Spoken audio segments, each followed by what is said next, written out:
I have a question for you. What's the one mistake that most portrait photographers don't realize they're making? And how could fixing it instantly elevate your shots? So that's what I'm going to be talking about in this podcast. And we're going to go through a few things, some areas where in my experience, a lot of photographers make mistakes, and these may well include something you're doing. Before I do that, because I always forget, it's just a reminder to ask you to subscribe, because most, like 90% plus of the people who listen to the podcast aren't subscribed on YouTube. So please do that. And also drop me an email or a comment or something if you have a question you would like me to cover in one of these podcasts, because the whole purpose of this is to help you with your photography. But if I don't know what your problems are, it's a lot harder for me because I have to guess. So going back to portrait photography, which is what this particular podcast is about. Now, for me, this is one of the most, I think, personal as well as important areas of photography, because we all have people in our lives who matter a lot to us. And the sad fact is that people come and go for various reasons. But the people who are in our lives today may not necessarily be in our lives in 5 years' time or 10 years' time. And also, if you have a strong focus on family in particular, and I'm really talking to the people who love doing their family trees and that kind of thing, finding a photograph of somebody who you've never met because you're separated by time can be make quite a big difference. So I remember finding a photograph of my grandmother's father, and he died long before I turned up. So it was really nice to see a picture of him, and there was some sense of the man. And this is one of the important things about portrait photography. If you're doing it right, when somebody looks at the photograph of that person, they get some sense of who they are or who they were, depending on when you're looking at them. So how do you go about that? Now, I'm going to talk through a few things that I think will help. I'm also going to mention an ebook that is now available that I have on the website. It's looking at portrait photography. It's I put out some quite low cost books because I think they're it's good to get thoughts, suggestions, maybe insights into some of the techniques that are used, but I don't want to make these things really expensive. So the idea is to make these ebooks, first of all, immediately available straight away, and they're available as PDFs as well as the ebook format. And also they're very low cost. You can just jump on the website, buy one, and get cracking. So the very first thing to do, and this goes back to when I was training as a professional portrait photographer, the most important lesson for me was just spending time with the subject. So the way I would do my photography, it would involve turning up at somebody's home and taking photographs of them, their family, whatever they wanted. But the most important lesson that I learned from that was that when I turned up, I would leave all of my gear in the car and just go in and sit down with the people I was going to be photographing and have a cup of coffee with them and just chat about them, the kind of portraits they wanted. I'd also have a look around their home, just to not I wasn't creeping around rooms or anything, but just have a look around at their home to look at the kind of decor they had, because I'd be offering a full framed service as part of what I offered. But the key thing about that, and the reason for doing that, is that you want people to see you as a person and not a photographer. And the reason for that is very simply that many people are quite intimidated by having a portrait taken. A lot of people, and I include myself in this, by the way. This is one of the reasons I got into photography, because I hated having my photo taken. So it was much easier and it was very convenient to be on the other side of the camera. But you have to remember that this can be quite a stressful experience for a lot of people if they're not used to it. So the most important thing you can do is to get them to relax with you and see you as a person, have a chat to them, get them talking to you. And it's like when you meet anybody new, and if you think of just social situations, if you're meeting somebody for the first time and you may be looking at some kind of relationship with them, it could be a working relationship or something else. Initially, there's that kind of tension. There's that wondering what they're like. Are they a threat? All that kind of stuff will be going through somebody's mind. So as a portrait photographer, the most important thing is to get them to relax and to begin to trust you. And the best way to do that is to get them talking about themselves, because we're all more comfortable, I think, and we're more comfortable, I think, talking about ourselves, but also everybody likes to feel heard. So one of the things you can do is just chat about maybe what kind of experience they've had with portrait photographers in the past. What did they like?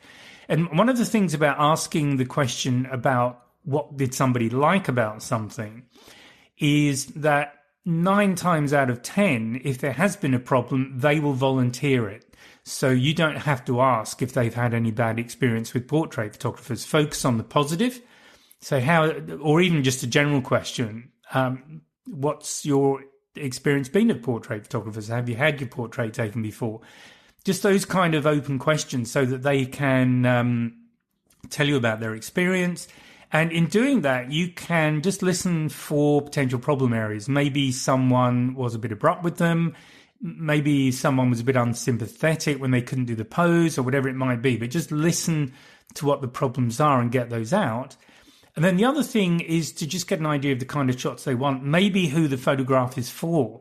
It might be for a particular person. It might be for a particular event.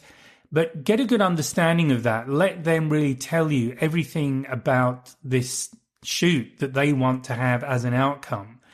And I'm a big one for writing things down. Quite often, actually, I don't need to write it down. But again, thinking about it from their perspective, if you're sitting having a conversation with somebody about a photo shoot and there are certain shots that are really important to them, if you write them down, what difference does it make to that person? So put yourself in the situation of a restaurant. If you're at a restaurant and you order a meal, how do you feel about the serving staff who write everything down and go off to the kitchen versus the people who don't write anything down and go off to the kitchen?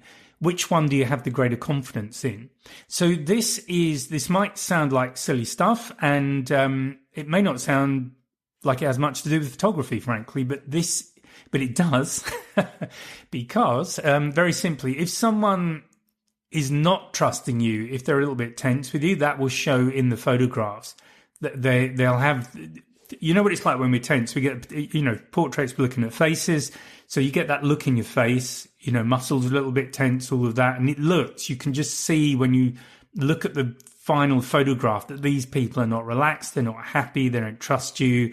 All of that kind of thing. And you really don't want that in a shoot, particularly if it's one you're charging for. So take that time and just talk them through, once you've got the list of what they want, just talk them through what you've got in mind, the kind of poses you do. And at that point, you probably want to get the gear out. Now, I was doing family photos, and what I used to find worked really well was if there were children about, and, obviously mum and dad need to be okay with it, or mum or dad, whoever's there.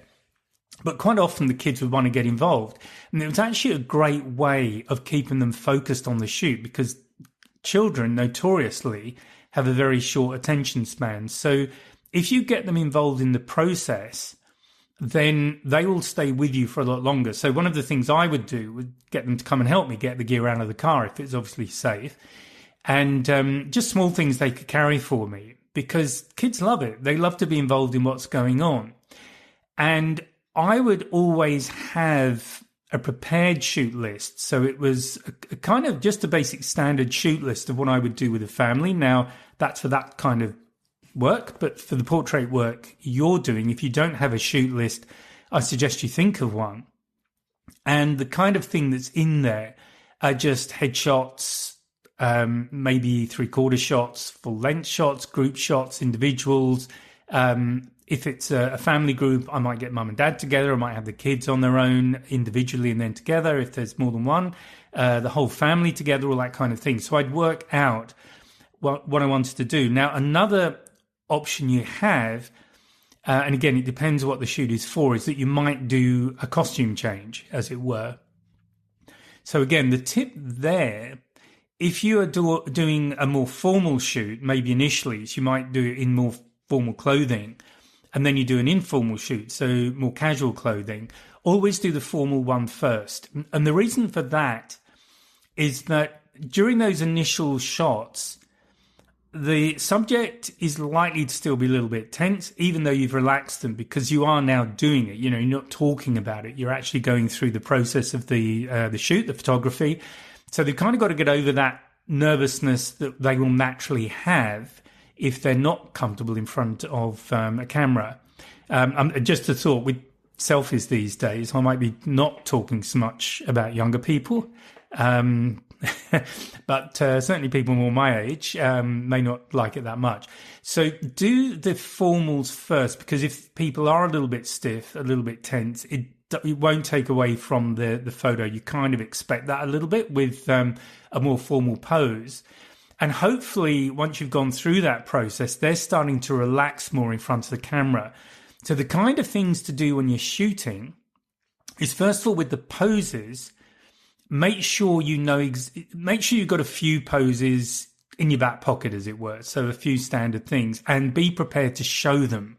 So I would always turn up, not scruffy, but ready to sit on the floor or do whatever I had to do. So I would show people how I wanted them to pose, first of all, and it might literally be sitting on the floor or sitting wherever, because I used to like finding more interesting locations to do shoots, but that's another subject, really.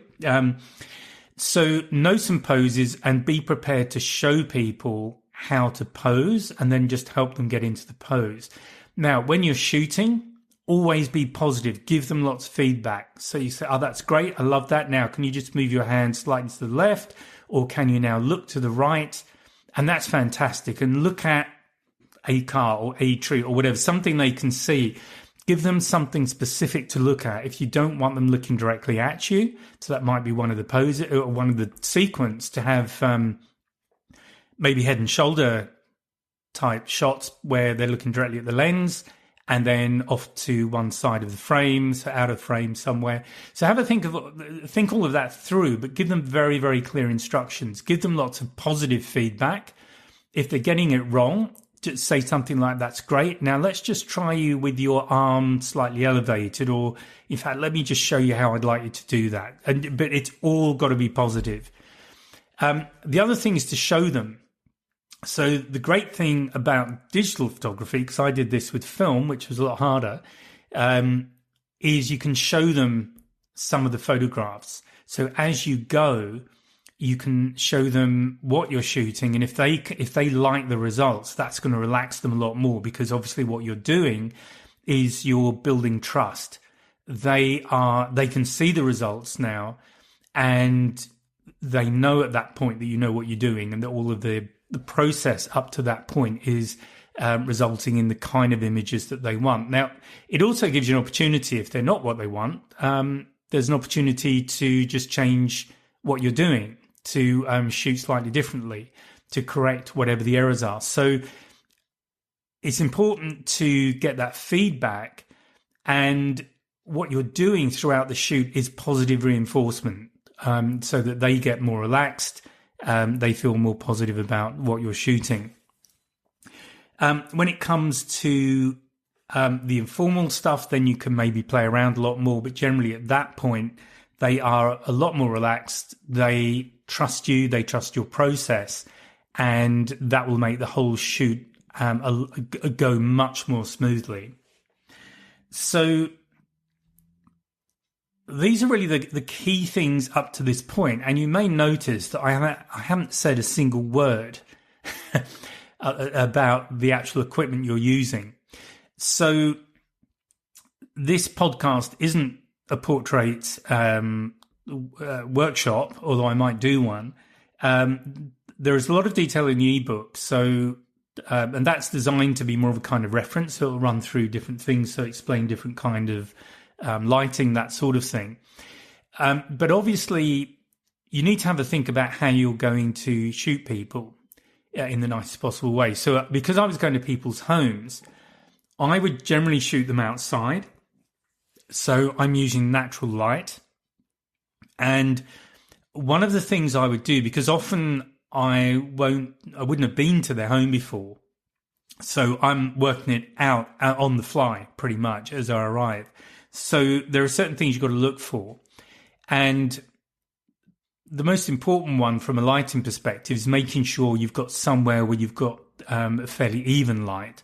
So if it's very sunny where you are, or if you're choosing to shoot on a very sunny day, you really want to find somewhere that's shaded, because what will tend to happen, and this is true even if people are looking away from, let's say, the sun, I'm assuming that's the source of light we're working with, people will tend to squint a little bit if it's very bright.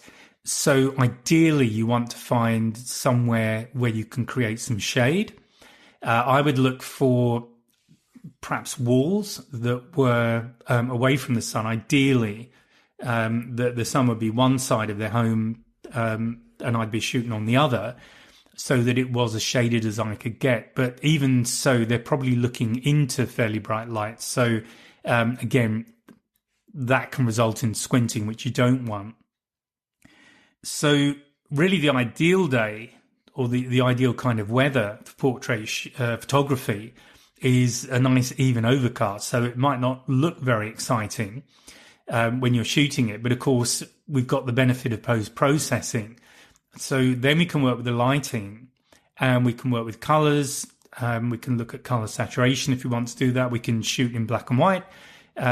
We can vary the contrast. There's a lot of things we can do in post, and think about that when you're planning the shoot.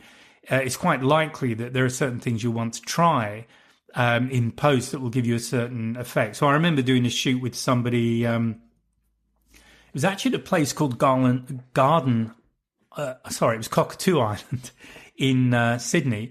And Cockatoo Island used to be a Navy facility. It was closed down in the 80s. And it's now been redeveloped a fair bit, I believe. So I haven't been there for a while. So it's not quite the location it was. But for me, it was fantastic, because there were all these old industrial sort of buildings that you could use. And I think they've actually kept some of that character, because it was used as a TV location for some reality shows. And there's also camping there and things like that. But there were these fantastic buildings. Some of them were industrial from the time of the Navy yards. There were some cranes there, which were fantastic. And there are also some older buildings that go back to the colonial days. So there are these sandstone buildings. And of course, sandstone has this wonderful colouring if you grab it at the right time of day. So here we're talking golden hour in the afternoon, usually. But it's just great. So again, think about the location that you're using, because this is the other aspect of portrait photography. So you've got catching the person's character, but the other element that I think is also very important is to tell their story. So what's the context? Now, if you're really lucky, you'll be able to shoot them somewhere that has relevance to their story. And the example I generally give is that if you are working with somebody who, let's say, designs boats, you might shoot them in their design studio or their office, wherever they work. So you'll have them in frame, obviously, but use something like the rule of thirds, so that you create additional space that isn't them. So that gives you room to create story. And people love stories. So I talk a lot about the visual storyteller, but, be a storyteller. So in that space that you've created, you might have a display monitor for their computer with some drawings on it. There might be drawings on a wall, plans for a boat, if they're designing boats. Or you might choose to locate them outside. So this could be in a marina. It might be at a workshop if the boats are being built locally. That's a fantastic place to position them. So think about their story. They might be into sports. They might be involved in a club. So if you can get to the club, do that, or maybe have something to do with the club, maybe clothing or banners or whatever it might be. But have a think about location, and I'll call them props for the sake of calling them anything else, but anything else that you can include in the shot which supports them, tells their story. And this also is an important part of portraiture, in my opinion. It's getting the essence of the person. So you really want them relaxed. You want them ideally looking at you, because we connect with people by looking them in the eye.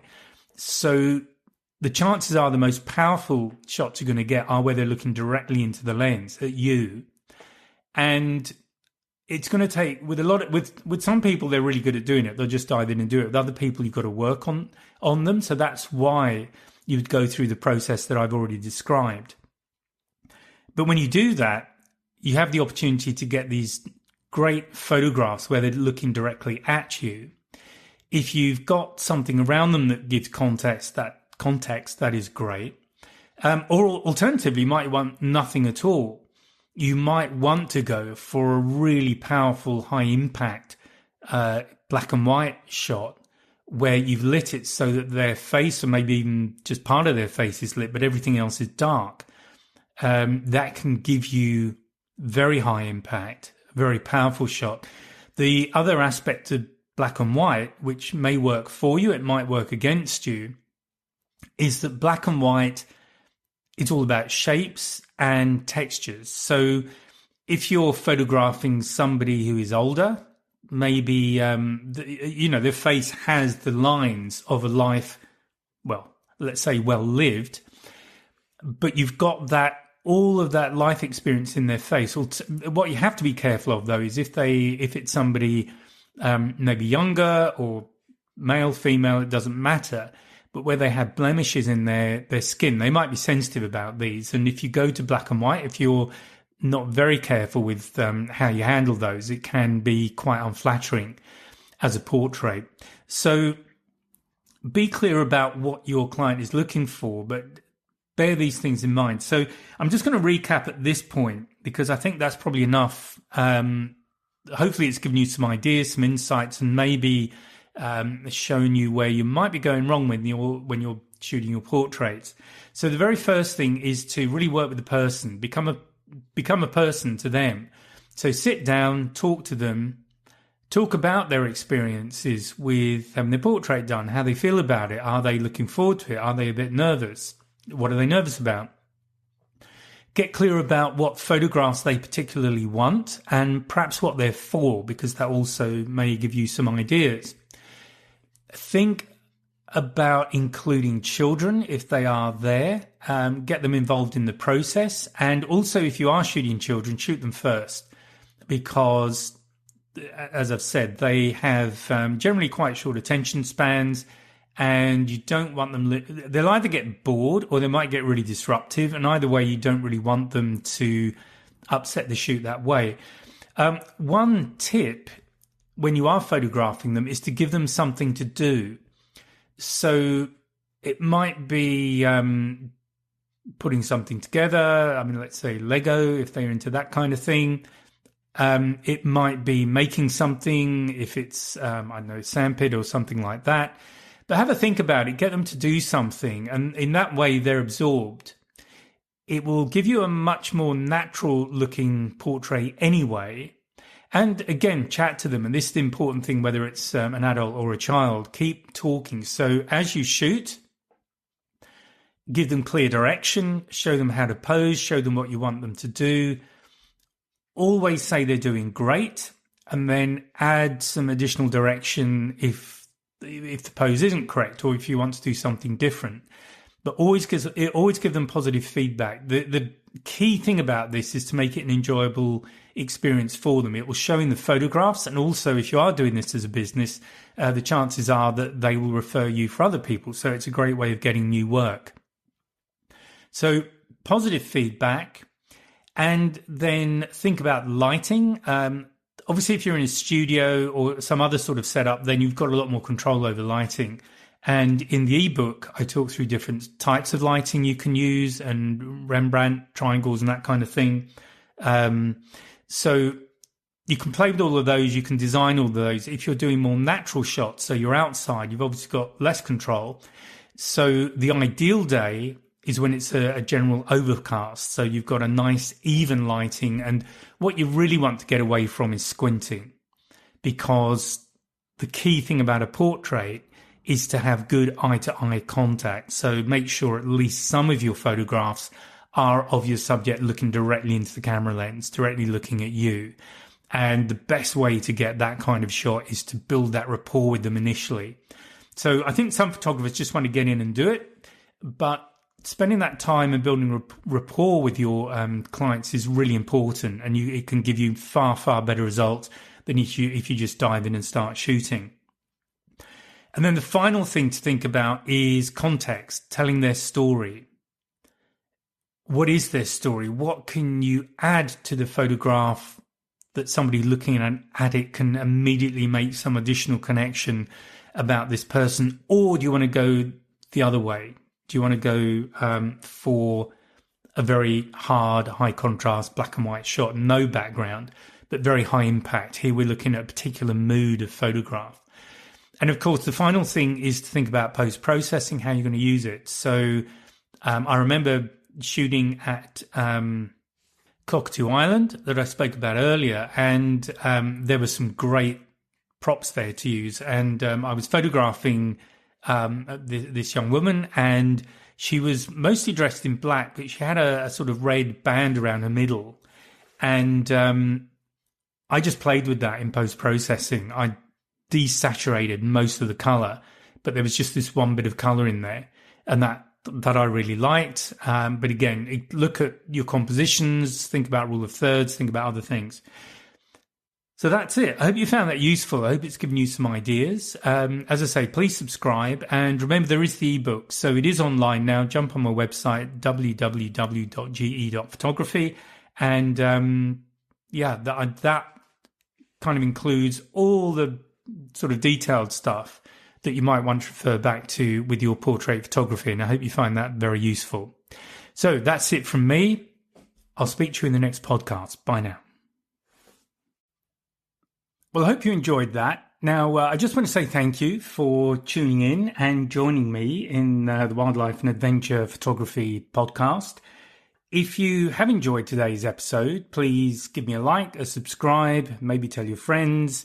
And by all means, leave a comment. And if there is a subject you would like me to cover in the future, please let me know, and I'll be very happy to do my best. So thanks again for joining me, and I look forward to seeing you again next podcast. Bye for now.